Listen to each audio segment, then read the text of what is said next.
podcast is part of the Sports Social Podcast Network. Not the day we wanted for Paralympics GB, but plenty more action still to come. I'm optimistic, and I'm Michael. And I'm John, and this is Milano Daily from Anything But Footy. We talk about the Olympics and the Paralympics all the time, not once every 4 years like everybody else does. Day two was a bit of a write-off as far as Paralympics GB were concerned, but with a little luck, they will be back in that medal hunt very soon. Yeah, reminder that the medal ambition 2 to 5 set by UK sport, and there are still 7 days to go of competition. And plenty more medal chances, as we've said. These games see 3 teenagers competing in alpine skiing. We will focus on the first of them in tomorrow's News Today. TNT coming up. I was like, Ali, we're going. And he was like, where? Like, to the games.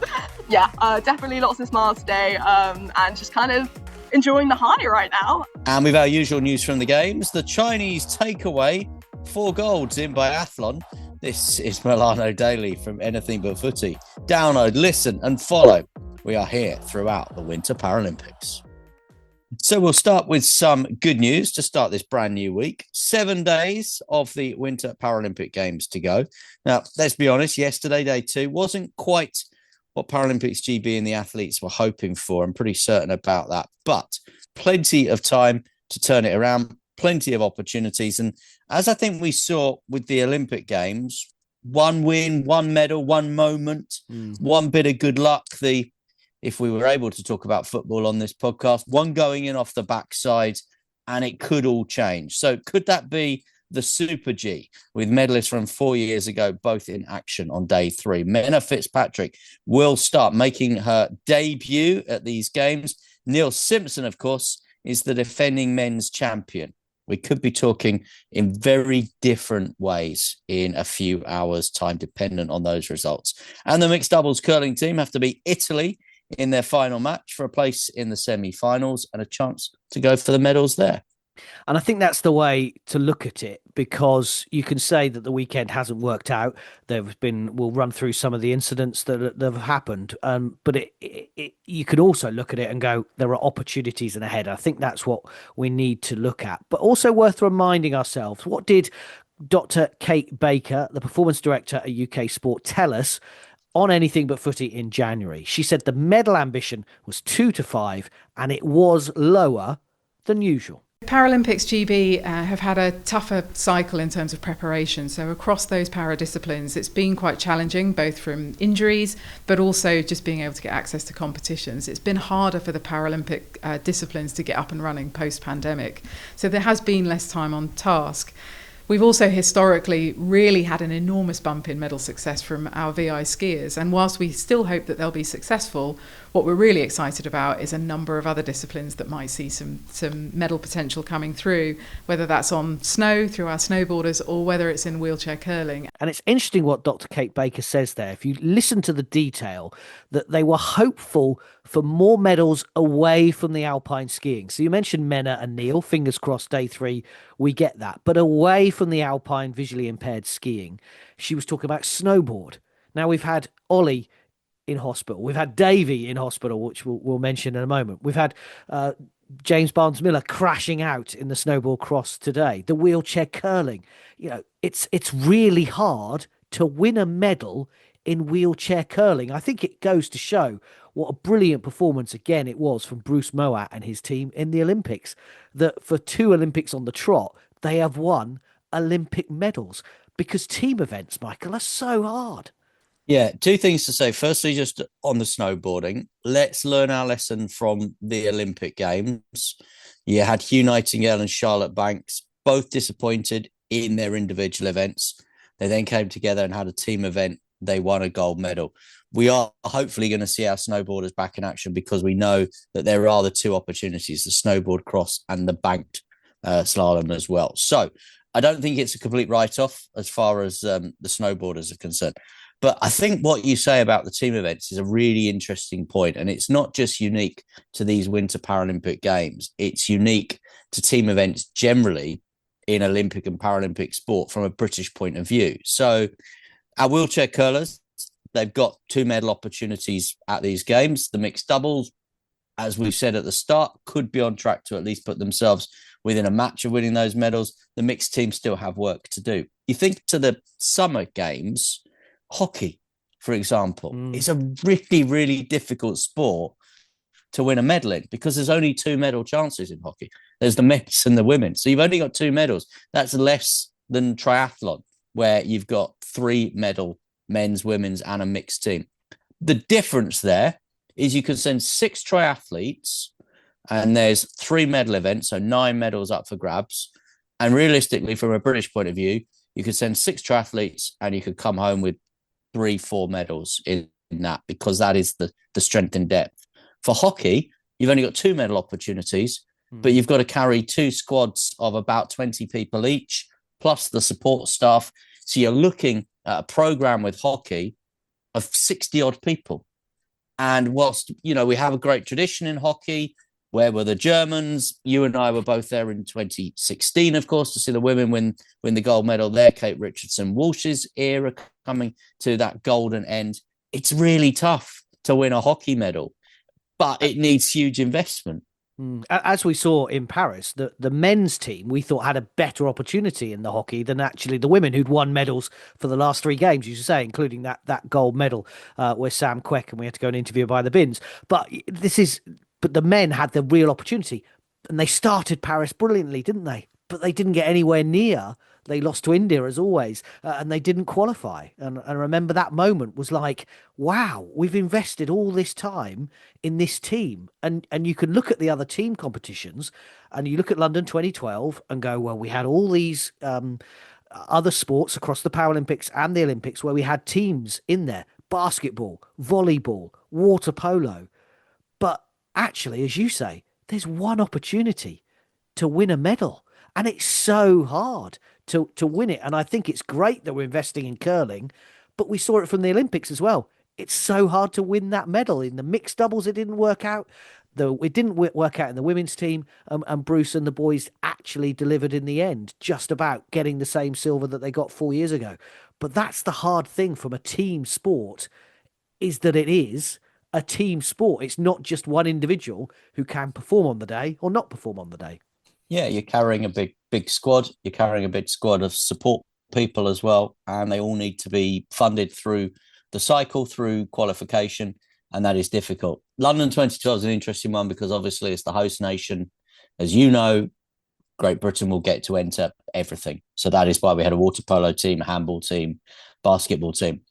I think there were missed opportunities after London 2012. Certainly, I think with basketball, which, excuse the pun, is a bit of a basket case in this country right now. But I think after 2012, because of the level of participation in basketball and because of the ease of access of playing basketball, in that there's lots of opportunities to play the sport in local parks and everything else, and municipal leisure centres and everything else, I think there was a missed opportunity not to give basketball a little bit more backing. I don't think even by now we would be challenging the French and the Americans in the Bercy Arena in basketball. I don't think that, but to qualify a team would be a massive step forward. And I think to have put a team together, obviously got the programme together for London, because as the host nation, you get the entry point. It was a shame to dismantle that. I understand it a little bit more with sports like handball and water polo. I have massive sympathy to the people in those sports, and we've spoken to them on Great British Bosses and on the podcast in the past, but I understand it a little bit more from a funding point of view. I just wonder whether basketball, because of the participation, should be an anomaly to that one. Curling, I mean, traditionally, it's delivered medals. It therefore has delivered value for money for UK sport. But yeah, it does basically come down to that mathematical equation. Is the expense for the 1, 2, 3 medals, as we have in curling at the Olympics, 2 at the Paralympics, so 5 medal opportunities in total, is it worth the cash? Ask Bruce Mower and all the guys that were at the Six Nations with Scotland yesterday and have been on the tours of the TV and radio stations, and ask the people that, the 6.5 million people that watch them on that Saturday night in the final, that they will say, yes, absolutely, it's worth the money. And these guys could come good still. I still think with Joe Butterfield and Jason Keane, there's a medal there for them, definitely. Yeah, absolutely. I tend to agree with you, and it would be great to see a British team, say in the para ice hockey or the ice hockey at the Winter Olympics. But as you say, just to qualify would be an achievement as well, and that takes money. And as we keep saying, there's a pot of money, and that's all there is. It's not getting any bigger. In fact, it's probably getting smaller. In the big scheme of things, In real in real terms, terms. the money's getting smaller. I think we're going to see a sort of a 32 to 33 million pound investment again.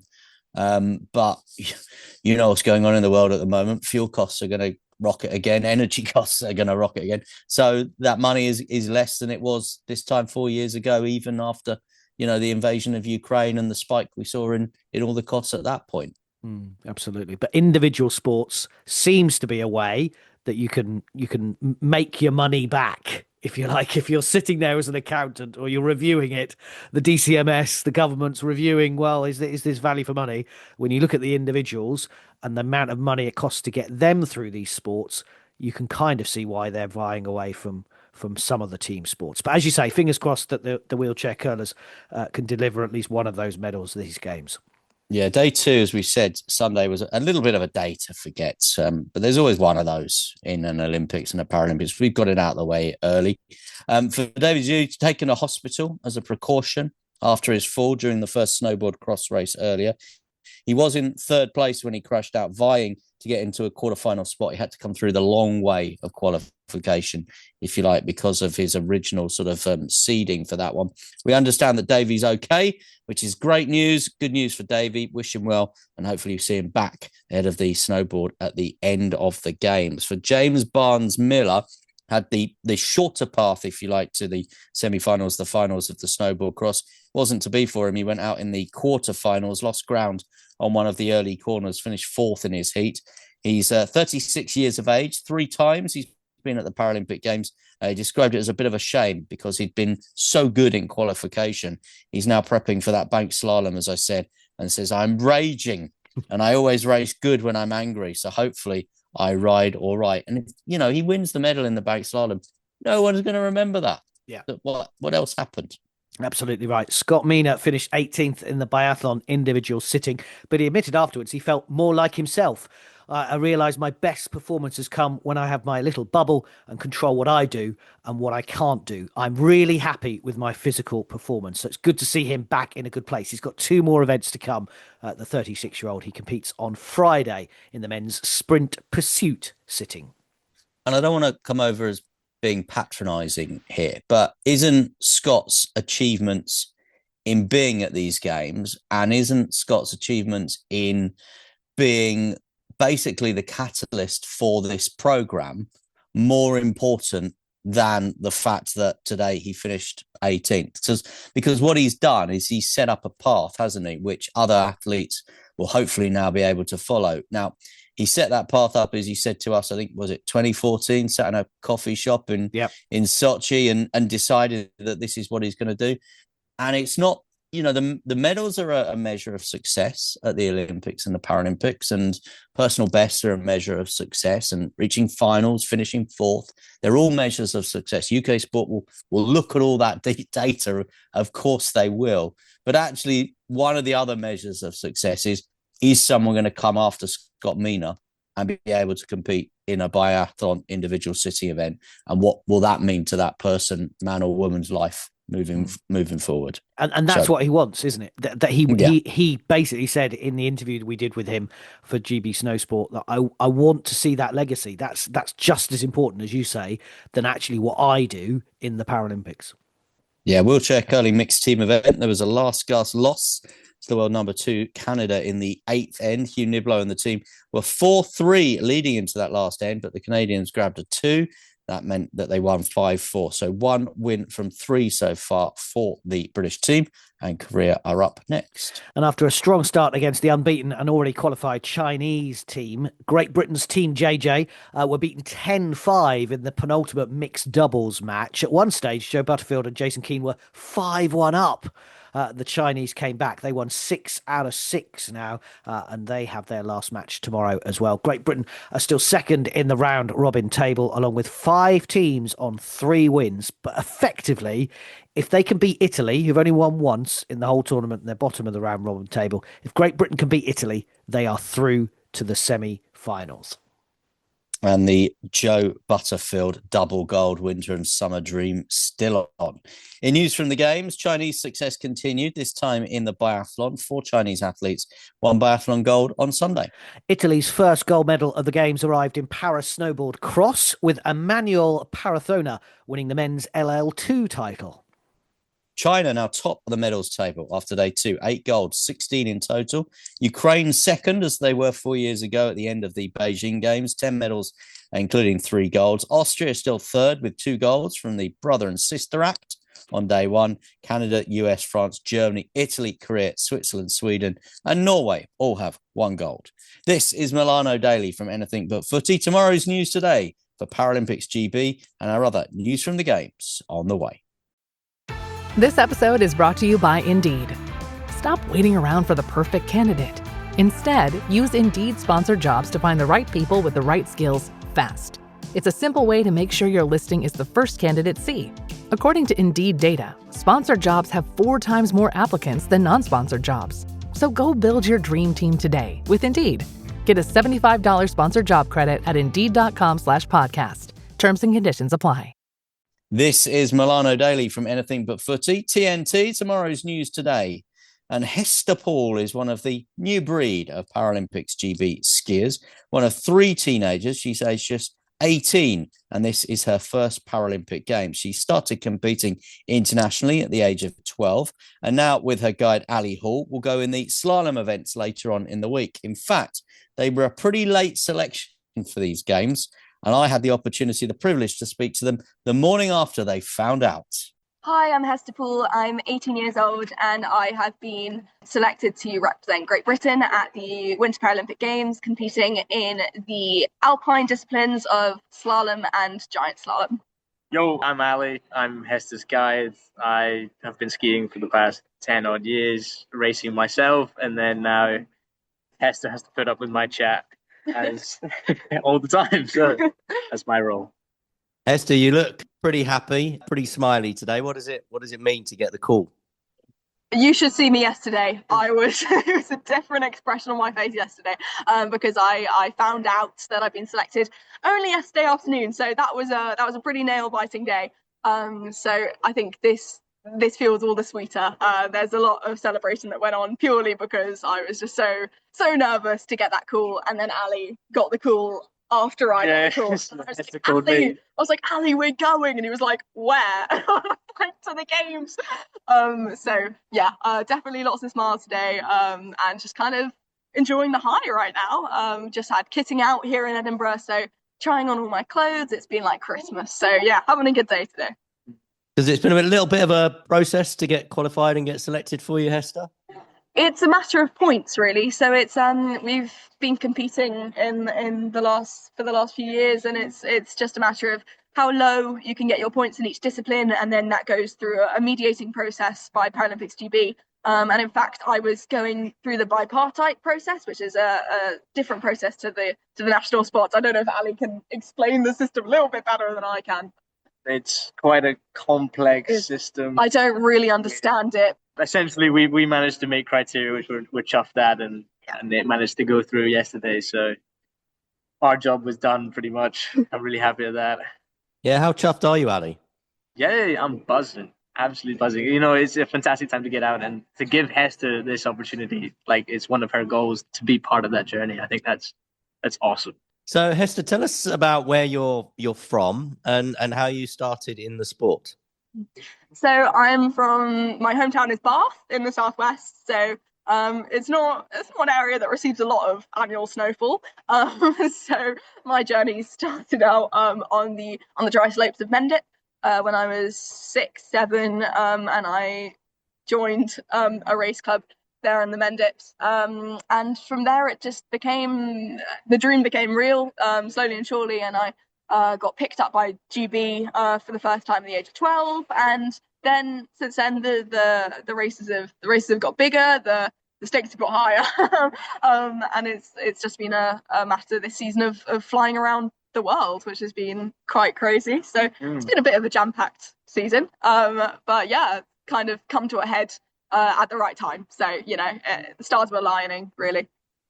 And Ali, how did you two get together then?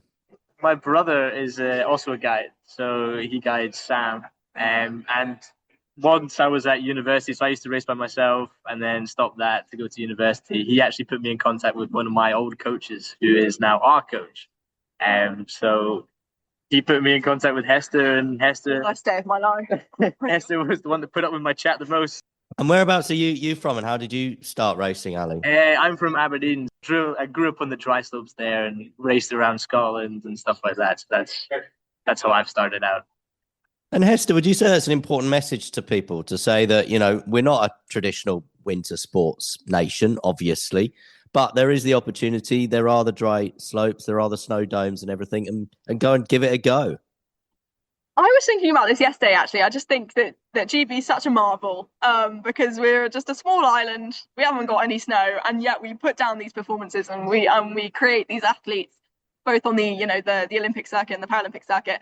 But yeah, I think it's just such an awesome message. Just generally, I think sport it can always be used as a metaphor for for other sort of societal things, to just say, it doesn't matter where you come from or what your life is like. You can, if you put your mind to something and you make the sacrifices, then you can end up in Milan. Yeah. And tell us a little bit about how much you're looking forward to being in Italy, and what are you actually competing in? What disciplines are you going to be in, Hester? We are competing in the slalom and the giant slalom, which is essentially you go through some poles, varying speeds. Yeah, lots of poles. So that's what we'll be doing. It's a bit of a stupid sport, really, but we like it anyway. What are your earliest sort of sporting or Paralympic memories? I mean, did you watch Winter Paralympics? I mean, the coverage is obviously improved and improving, and that's right. But what kind of inspirational things did you have when you were growing up? I think for me, it's ironic because she's just sort of waved goodbye from the corner of the room just now. Kelly Gallagher, who was guided by Charlotte Evans, who was my coach actually for a little while, and I saw her in the 2014 Winter Games, which was I think I've got my stats right here. I think she was the first person from GB to win a medal in either the Olympics or the Paralympics. So it was a massive deal, and I think what really gave the Paralympics some traction, and that's around the time that I was starting out. So I think that for me was, as someone with a disability, and you don't see people represented in the sort of mainstream media a lot. I think that was the first time for me, and it's just sort of catalyzed things and made me go, why can't I do that? So that's probably my earliest memory. I don't know if Ali watched Paralympics 2014. I've watched I don't think I've probably watched it in 2014, but I've watched the fair share of skiing in my time. But it was my inspiration is actually one of our coaches as well. Liam Pogson. When I was a wee lad. Is your inspiration? No joke. Wee lad at Glen Shee. I watched him go down a slalom run and was like, that's such a I want to do that. Tell us about the relationship. For sure, I think. Do you trust me? Well, this is quite a raw subject, actually. No. You do have to trust each other. I think it's all about, if you're going at 60 miles an hour down quite a treacherous pass, skiing's not the safest sport out there, and if you're doing it when you can't see, you definitely need to trust who's in front of you. And I think we get on swimmingly. I think sometimes we have too much trust. I think sometimes gets a little bit too much. Maybe trust away. But most of the time, Ali gets me down in one piece. There's been this season's, Ali's really shone. We've done well this season. Yeah, that last race. What happened in the last race? Ali took a little trip behind me. A wee complication. But it's all in under the bridge now. Under the bridge. Yeah. And there was that time with the off-piste. But other than that, they're all stories for another time. And how do you two communicate when you're in competition? All being well, sometimes we have to shout really loudly, but that's the last resort. We have these we have a headset in our helmet, like a Bluetooth radio. So Ali I can hear his yap really up close. In fact, our microphones are very sensitive. So I know all of that. Me all the time. I know what's going on in Ali's world. But so when we're going down the slalom course, which is really sort of a turn a second, it's just mainly turn and turn and turn and turn and turn and turn. That's pretty much it. Gets quite boring, to be honest. What are you hoping to achieve? What would be a success measure for you guys when you get out to Italy? I think for us, this season has been an opportunity to try out lots of different approaches. We've pushed out a lot of start ones, and I think for us, what we've realised is having expectations are dangerous. They end in falling out of the start gate sometimes. So I think for us, it's just a matter of going out there, having fun, having really no expectation of myself. Like, I'm 18, Ali's 23. This is the beginning of the road. So I think just going out there, obviously we're representing our country, so it would be ideal to put down some decent runs. But I think we're just going for the vibes this time. But yeah, it's a brilliant opportunity and one we're going to grab with both hands. Ali, going for the vibes. What else? I think the main important thing is that we do the sport because we enjoy it. Yeah. So getting this is a massive accomplishment, but we want to go out there and we want to enjoy it. So stepping out the start gate, if we win, fantastic. If we don't, we still enjoy it. So Hester Poole and Ali Hall on their way to the Paralympics. What a great interview. I mean, it's just so bubbly. I mean, they say teenagers can't talk. I think Hester just proves the rule absolutely wrong, doesn't she? She's absolutely incredible. That's the edited version as well that we've just played out there. I mean, the bits that didn't make the final edit just for time reasons, but they sound like a great team. I've not met them in person. It's the first time I'd spoken to either of them on that Zoom call, as I said, just a few hours after they found out they were definitely going to the games. Absolutely brilliant. I mean, I asked them the question about, which we always ask partnerships, can you be friends? Do you have to be friends for this? And these two definitely are friends. I hate to use it, but the word banter is they just took the mickey out of each other. Yeah, it's in evidence between the two of them, and and even in the bits where we weren't recording, they were recalling a couple of recent falls this year. We heard a little bit about the recent one just before these games in that interview as well. But yeah, terrific pair. Fantastic for Hester and Ali to be there as well, and I hope they do really, really well. Yeah, and one of three teenagers in alpine skiing. We'll hear from the other skiers competing for Paralympics GB in the coming days. So in other news away from the Winter Paralympics, athletics, long-distance runners keep getting quicker and quicker. Is it shoe technology? What is it? Three-time world cross-country champion Jacob Kiplomo has broken the half marathon world record in Lisbon. 5 years since he first broke that record.